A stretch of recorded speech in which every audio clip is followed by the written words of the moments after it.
Bom dia, meus nobres e queridos irmãos. Para quem está escutando em outro horário, uma boa tarde. Para quem está escutando em outro horário ainda, uma maravilhosa boa noite. Mas assim a gente começa mais uma semana. Que neste domingo de luz, de bênção, nós possamos estar envoltos da energia maravilhosa do Criador, da sua misericórdia nos cobrindo de bênçãos. E hoje peço ao querido Reinaldo, que está aqui, hoje estamos num time grande, especial, temos o Bruno de volta aqui nas gravações, né? Estava mais por fora que cotovelo de caminhoneiro e agora está 100% dentro. E meu querido Robson, que está sempre aqui, braço direito incrível no trabalho. E então convido o Reinaldo à prece de abertura. Então vamos fechar os nossos olhos e levarmos os nossos pensamentos até Jesus, agradecendo por mais essa oportunidade de estarmos aqui reunidos para o estudo, para o crescimento moral, espiritual, por meio do melhor entendimento das palavras do Mestre, dos ensinamentos do Espiritismo. Sabemos que a prece é o meio mais seguro, mais rápido de nos conectarmos com as energias do alto. Então, assim, nesse clima de tranquilidade, de paz interior, vamos dar início aos estudos do dia de hoje. Que assim seja.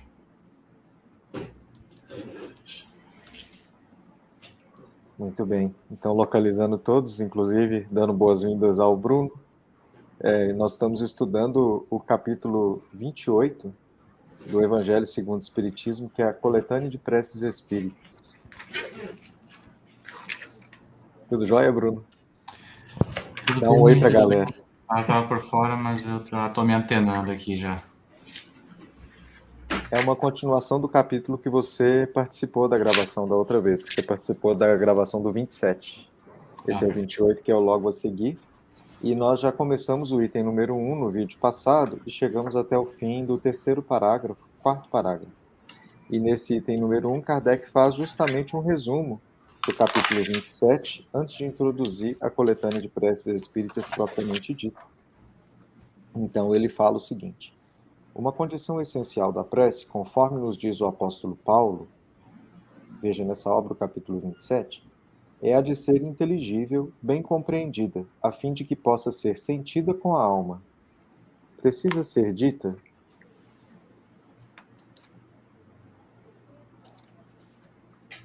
Numa língua entendida por aquele que ora. Há preces em linguagem comum que não dizem muito mais ao pensamento do que se fossem feitas numa linguagem desconhecida e que, por isso mesmo, não tocam o coração. As raras ideias que encerra são, muitas vezes, sufocadas pela grande quantidade de palavras e pelas ideias místicas da linguagem. As principais qualidades da prece são a clareza, a simplicidade e a precisão, sem excesso de palavras, nem adjetivações inúteis que apenas são enfeites de brilho falso. Cada palavra deve ter sua importância, revelar uma ideia, tocar a alma, deve nos fazer pensar. Somente com essa condição a prece pode atingir seu objetivo. De outro modo, é apenas palavreado. Notai com que ar de distração e desinteresse as preces são ditas na maioria dos casos. Vêem-se lábios que se movimentam, mas na expressão do rosto e mesmo no som da voz se reconhece que é um automatismo puramente exterior, ao qual a alma permanece indiferente. As preces reunidas nesta coletânea estão divididas em 5 categorias: preces em geral, preces para si mesmo, prece pelos encarnados, prece pelos desencarnados, prece pelos doentes e os obsediados. Com o fim de chamar a atenção mais particularmente sobre o objetivo de cada prece e tornar mais compreensível seu sentido, são todas precedidas de uma exposição de motivos sob o título de instrução preliminar.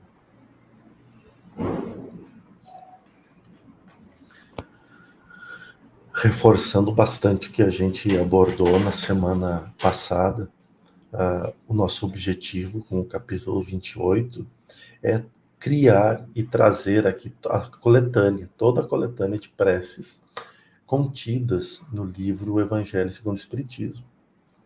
E a ideia é, nos momentos em que tiver que citar algum nome, nós deixaremos um espaço em branco no áudio, no vídeo, para que você, quando estiver fazendo, nos acompanhando mentalmente, ou com o livro em mãos, você tenha tempo de colocar o seu nome ou o nome de alguém que você gostaria que estivesse sendo feita a prece. Então, naquele instante, estaremos todos nós em oração junto. Mas, nesse ponto primordial do capítulo, nos vem Kardec exemplificar de forma mais linda, clara e lúcida o segmento da prece, ou seja, o esqueleto, a montagem de como ela tem que ser. E ele nos puxa muito a orelha, né, no bom sentido, de cuidarmos que não são as palavras, mas sim aquilo que realmente nós estamos sentindo, a nossa verdadeira essência. E é muito incrível no momento em que ele chega e diz para nós assim: a principal qualidade da prece é ser clara, simples e concisa. Nesses 3 pontos encontramos todo o delinear de uma conversa fraterna. Veja que quando nós estamos conversando em uma discussão com amigos, ou no nosso trabalho, ou em qualquer lugar que nós estejamos, o processo se dá da mesma forma. Se nós conseguíssemos manter de uma forma simples, clara e concisa, a gente terminaria qualquer processo de discussão. Por quê? Porque torna-se clara e objetiva. E a prece, ela precisa ser clara e objetiva. Então, acho que nesse momento cabe nós a estarmos muito mais despreocupados com o fraseado encantador, com as palavras encantadoras, e falarmos mesmo com o nosso coração o que a gente quer. E é muito importante para que isso migre em direção à nossa fé. Porque um pedido solto ao vento é apenas um pedido. Um pedido com fé é mais do que um pedido, porque é o pedido junto do resultado. Eu acho que, continuando o que a gente viu semana passada também, nunca é demais lembrar que a prece é uma conversa, né? Uma conversa com Deus.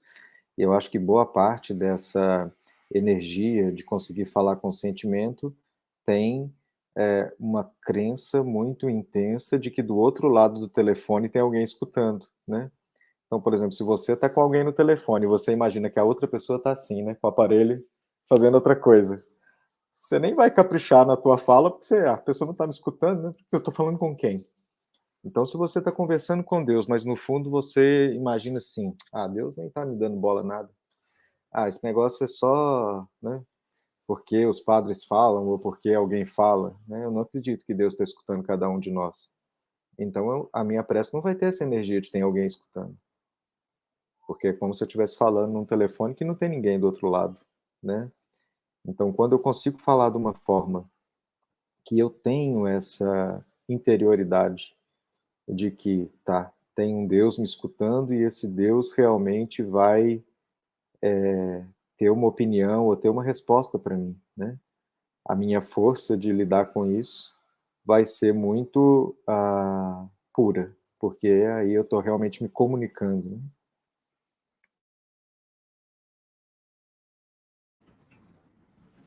Essa comunicação é a chave de tudo, né?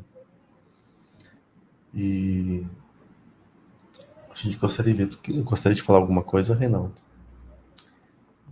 A gente sabe que a prece, como você comentou, Jodelei, ela, além da energia que ela emana, né, e a gente sabe que ondas de pensamento ou palavras são energia, né, são intenção, nós sabemos que muitas vezes fazer a prece também em voz alta ajuda, né? Inclusive há irmãos que podem estar próximos a nós, mas que ainda não têm aquela capacidade ou merecimento de lerem os pensamentos. Nós sabemos que os espíritos elevados, para quem geralmente nós pedimos, conseguem sim captar a nossa intenção, né?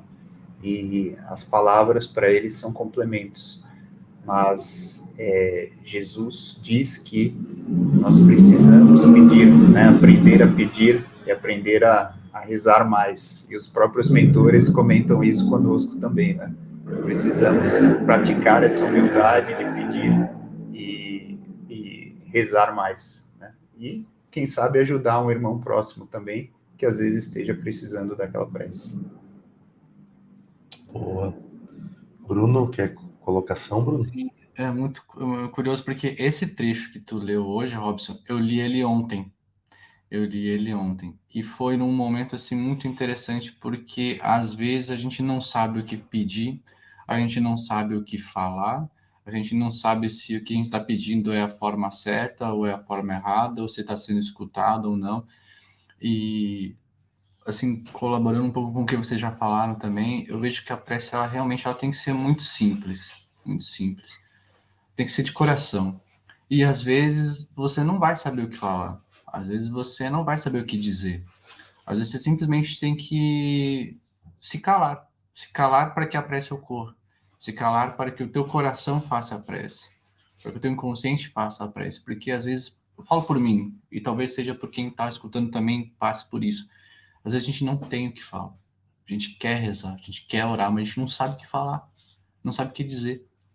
Por mais que Kardec tenha passado uma pequena instrução ali, vamos chamar de manual, vai haver momentos em que a gente não vai saber o que dizer.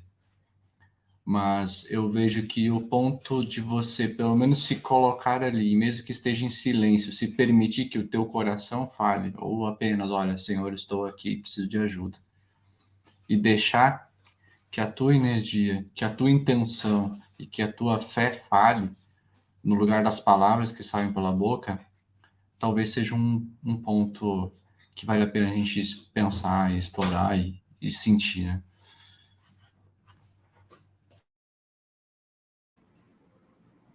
Interessante.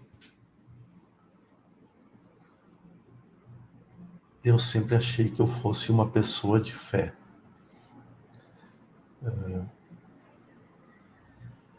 E eu sempre acreditei em Deus e na espiritualidade. Por mais brincalhão que eu seja, eu sempre confiei neles.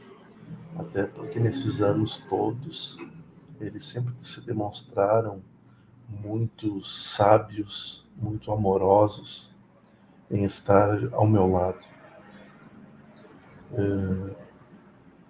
Muito em breve, quem sabe, eu terei condições de relatar uma experiência que eu tive agora em relação à fé. E é interessante que naquele momento eu nem consigo lembrar se eu rezei, mas eu fui ajudado. E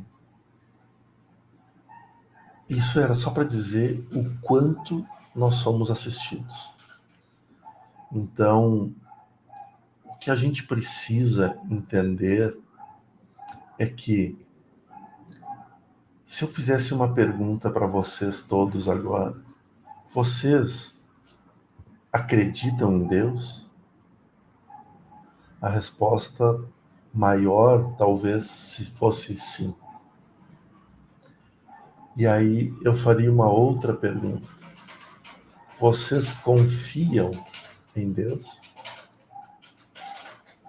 Porque acreditar é uma coisa, confiar é outra.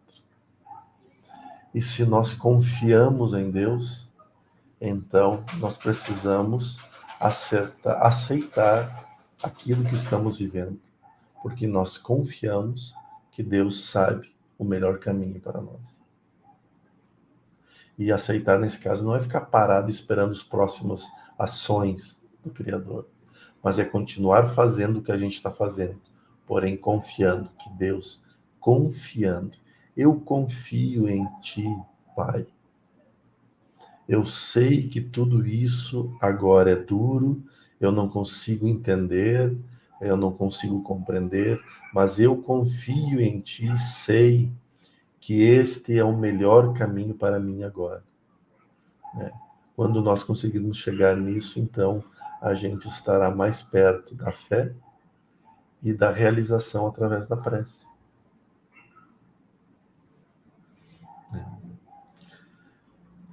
Se alguém tiver alguma coisa mais a completar, senão a gente vai encerrando, porque acho que está bem.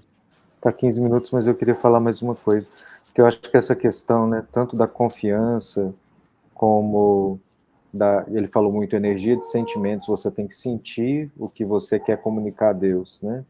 Mas a gente às vezes imagina que são como se fosse conquistas permanentes. Então, por exemplo, assim, eu tenho fé, né? Como se fosse eu tenho um telefone celular ou eu tenho um apartamento, né? E não é uma coisa assim. Eu tenho fé no sentido do momento de agora, né? No sentido do que eu sinto agora. Mas é uma coisa dinâmica, é um andar numa corda bamba. Então, uma hora eu tenho equilíbrio e outra hora eu não tenho equilíbrio. Então, às vezes, eu sinto muito essas coisas de uma forma tão intensa que acaba igual o Bruno falou, né? Eu tenho a intenção, mas eu não consigo articular no meu pensamento uma forma de pensamento que traduza o que eu quero expressar, né? Mas eu acredito assim que a gente tem que ter essa luta pela fé, ou esse cuidado com a fé, né, igual uma plantinha que eu estou cuidando todo dia. Eu tenho ela agora, mas ela pode morrer, ela pode murchar, ela pode, né, ir embora. Então é um trabalho permanente mesmo, assim. Eu tenho isso agora, e será que amanhã eu vou ter? Pode ser que não, né? Pode ser que aconteça uma coisa que eu não dou conta de assimilar, e que aquilo me atropela de uma forma que eu tenho que começar a plantação toda de novo, né? Tão importante, Robson, quanto a fé em Deus, confiar em Deus, é confiar na gente mesmo. Eu penso que tudo bem, é o mínimo a gente confiar em Deus, mas confiar na gente também é uma tarefa muito, muito difícil. É muito difícil confiar em nós mesmos. Ter fé em nós mesmos também. É um trabalho, como você falou, um trabalho diário. Às vezes tá bom, às vezes não tá tão bom, e tem que cuidar todo dia. Né? Então, como você puxou esse assunto, né? E eu tenho estudado muito isso agora, nessa história do olhar para si mesmo e o autoconhecimento levando uma transformação, né? Eu acho que esse confiar em si mesmo, a gente tem que ter um desdobramento muito sofisticado, porque eu não sou tão simples, né?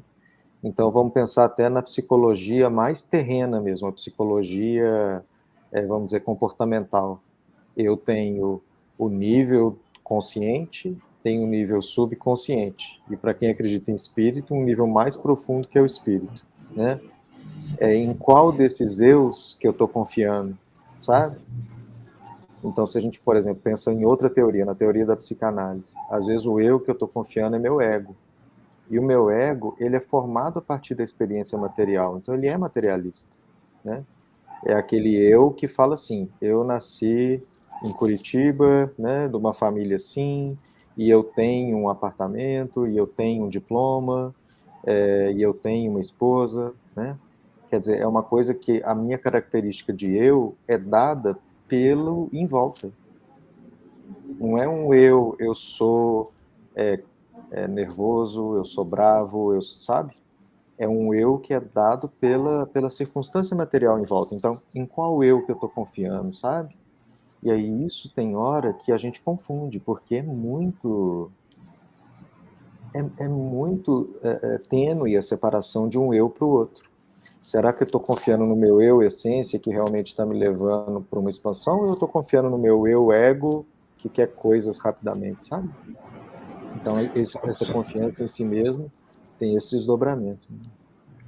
Robson, perfeita a sua colocação, e eu até adiciono aqui porque muitas vezes nós confiamos também no nosso alter ego, né? Não é nem no nosso ego, mas aquele em quem nós gostaríamos de ser. E aí nós nos frustramos quando nós vemos que nós ainda precisamos trabalhar para chegar lá. E toda a filosofia, assim como todo o evangelho, ele sempre traz a máxima, né? Conhece-te a ti mesmo, o autoconhecimento, saber quem é você na essência e as suas capacidades. E nós vemos toda hora, né? Vários mentores nos dizem, né? Vós sois deuses, ou seja, se Deus está dentro de nós, nós conseguimos utilizar essa energia, né, em prol da construção do bem, em prol da construção do nosso propósito maior.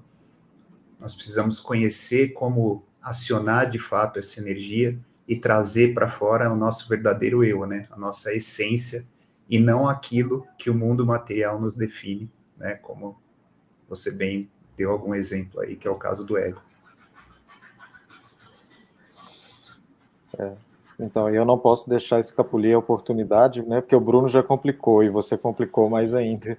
Porque alter ego, em termos do que a gente está conversando, é a máscara, né? É aquele ego, é uma parte do ego que eu construo uma fachada para mostrar para o externo, para a sociedade, para as pessoas, né? Exato. E aí às vezes eu fico tão preocupado em manter essa fachada bonita, porque todo mundo vai ver, que eu não cuido do lado de dentro da casa. Aí a fachada fica muito bonita, com jardim bonito, e do lado de dentro a casa está toda podre, né?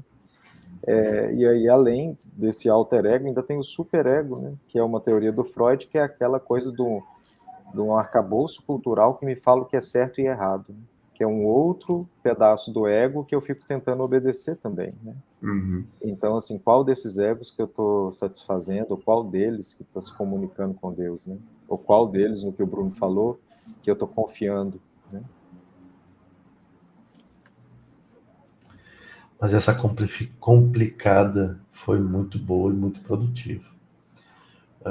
Quando a gente consegue associar as questões espirituais, as questões de fé, junto com as explicações trazidas, trabalhadas e desenvolvidas pelos inúmeros pesquisadores que se tornaram hoje referência, até na parte das terapias, a gente só tem a ganhar. Agradeço a Deus e agradeço ao portal por ter Robson com seu conhecimento vasto para nos amparar nesse momento, né? Já que estamos no momento prece, por que não agradecer aquilo que temos? Então eu agradeço a Deus a oportunidade de estar com todos esses trabalhadores, sempre aqui animados e felizes, e por tê-lo de volta, Bruno, ao trabalho, tá? Um abraço a todos, um domingo maravilhoso e especial. Até a semana que vem.